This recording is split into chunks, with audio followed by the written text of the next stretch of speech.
एक छोटे से गांव में एक पुराना और भूतिया आवास स्थित था। उस आवास की अंदरूनी खासियत थी जो किसी भी सामान्य मकान में नहीं मिलती थी। अगर कोई उस आवास में आता था तो वह अज्ञात चीजों की चपेट में आ जाता था। लोगों की मान्यता थी कि उस आवास में भूत प्रेतों की आत्माएं रहती हैं जो लोगों को डरा देती थीं। ये खबर गांव में फैल गई और लोग उस आवास से दूर रहने लगे। दिन भर कोई उस आवास के पास नहीं जाता था, लेकिन एक वीर और साहसी युवक नाम राहुल ने इस भूतिया आवास का सामना करने का फैसला किया।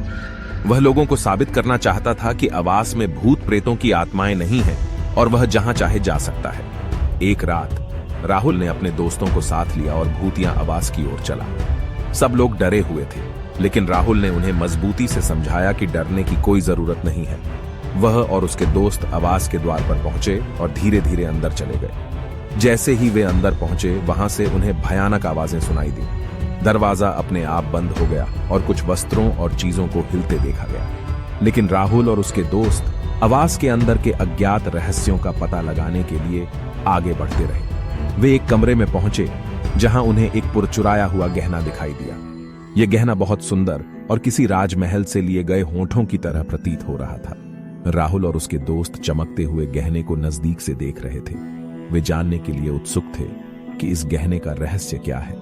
धीरे धीरे वे गहने को छूने की कोशिश करने लगे, लेकिन उन्हें एक अचानक हवा का झोंका महसूस हुआ और गहना अपने आप गायब हो गया। राहुल और उसके दोस्तों के हृदय में डर उठा, लेकिन वे आगे बढ़ने का फैसला किया।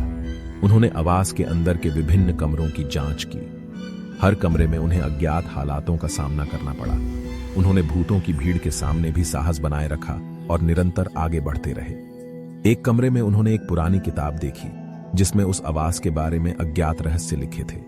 वे उसे पढ़ने लगे और जान पाए कि यह आवास कभी एक राजा का आदर्श घर था जो राजमहल की तरह सजा हुआ था।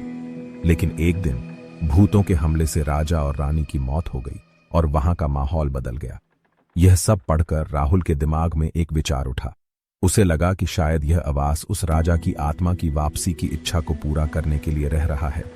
इससे पता चला कि वे भूतों से कुछ नहीं बल्कि उनकी आत्माओं को शांति देने का काम कर रहे हैं। राहुल और उसके दोस्त आवास के अंदर घूमते रहे और राजा और रानी की आत्माओं को ध्यान से सुनते रहे। धीरे धीरे भूतों की आत्माएं उनकी मदद के लिए सहयोगी बन गईं और उन्हें उनके असली आदर्शों तक पहुंचाने में मदद करने लगी। अंत में राहुल और उसके दोस्तों ने आवास के अंदर एक अत्यंत सुंदर शांति का माहौल स्थापित किया। वे उस आवास के बारे में लोगों को बताए और दिखाए कि भूतों के साथ बातचीत करना और उनकी मदद करना कितना महत्वपूर्ण है। लोग इस आवास की अज्ञात और भूतिया दुनिया होने की बजाय उसे एक प्रेरणादायक स्थान मानने लगे। राहुल और उसके दोस्त ने यह सिद्ध कर दिया कि जब तक हम अपने डर का सामना नहीं करते, हम आगे नहीं बढ़ सकते।